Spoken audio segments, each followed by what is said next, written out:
Hello, this is Mark from I Am Organic Gardening, and today is cleanup day. We're going to clean up all these center islands where our peach trees are growing in the middle, and I'm going to go clean them up and I'll get right back to you.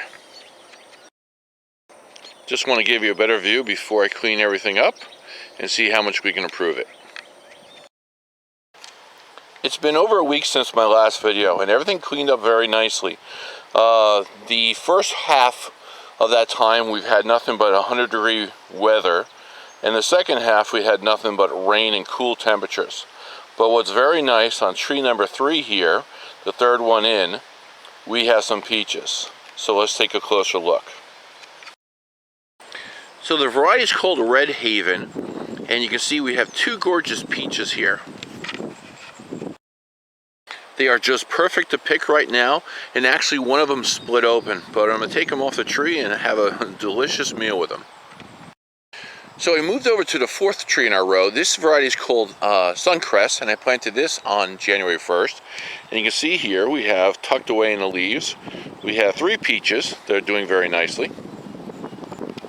And I really did not expect to get any type of peaches this year at all. So I moved on to the next tree, and you can see here we have 2 peaches.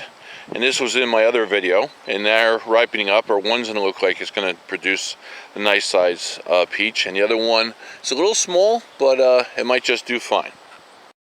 And this variety is also called Suncrest. Like I mentioned before, I planted all these peach trees on January 1st of this year, 2017.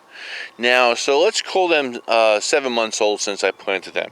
I want to show you peach trees that I planted last year on January 1st, 2016, so they're going to be, let's say, a year and 7 months old. These are the trees I was talking about. These are a year older than the other ones. These 3 are also varieties called Suncrest, and they're doing amazing well. I've been picking peaches off of them so far for the last, say, 3 weeks and enjoying all of them. There might be 1 or 2 on there, and I'll take a look. I just have 1 left on all the trees because I've been picking heavily and enjoying them all, but I want to show you something. I never spray or add anything to these trees, and there's a couple bug bites on them, but let me pick the fruit and I'll show you a close-up of it. For except a couple bug bites that just started and went away, it's looking pretty good. No major problem, no bruising, no decaying. And it's a delicious peach. Sorry about that, I got a little sidetracked showing all the peach trees. So the main reason of this video is I want to show you after the cleanup, because on this side over here, this peach tree was growing in soil that we had moved over here in January, planted the tree, threw a cover crop down, and enriched the soil by all those living roots. And this side here, we had nothing but weeds growing.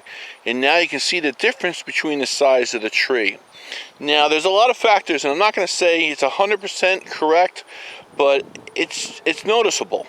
Because you can say that the one tree is a little bit smaller than the other one, it's not as healthy as the other one, and there are these variables for it. But what I've noticed over the years is that when you have healthy soil on this side, you can see how much better this does than this one does. And that's my point. Now, you'll see this eventually over time when you have it in your own garden, when you start growing soil. And these 2 are the same variety. Just like the other ones that we have here, that's the first 2 trees, and then the other 2 peach trees are the same variety too.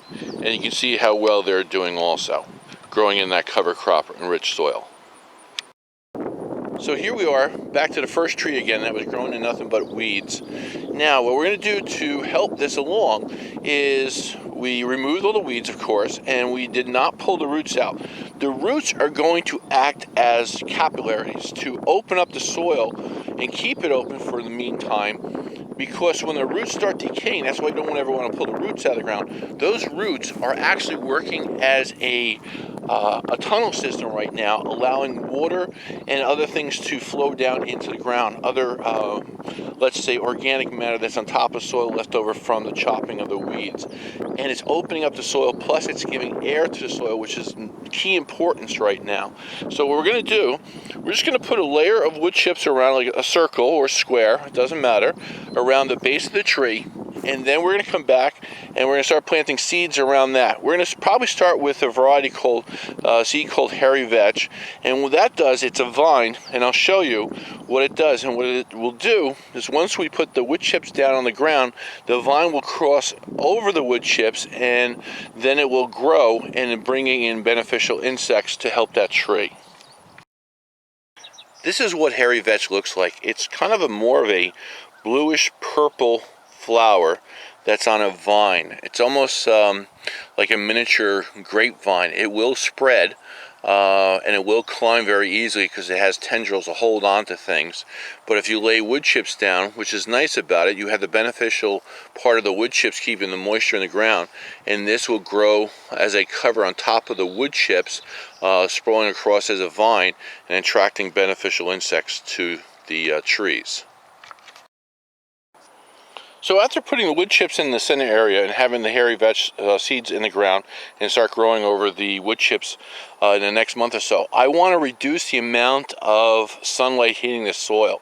So I'm going to fill up the rest of the area with clover and winter rye. But on the outside edge where I'm going to be planting my squash and also cucumbers and watermelon that are going to come out as a vine, I think I'm just going to layer an area of leaf mold around the whole outside edge to cover this soil for now, because it's going to take a little bit too long for it to grow and cover that soil, and I don't want to lose the moisture that's in the ground right now. We've had rain, but in the next month or so we're going to be getting a lot of high heat temperatures back in 100 degrees, and usually it only rains once or twice. Plus, with the leaf mold on the outside, you can use hay or straw. You're going to build almost like a dam, so in case all the seeds that you plant here roll off or wash away from the rain, at least you can collect them on the edge using your straw or leaf mold. I want to thank you very much for watching today's video. I hope I shared something of interest with you. If you have any questions, please list them below, and I'll get right back to you, and enjoy your day. I'll see you soon. Thanks.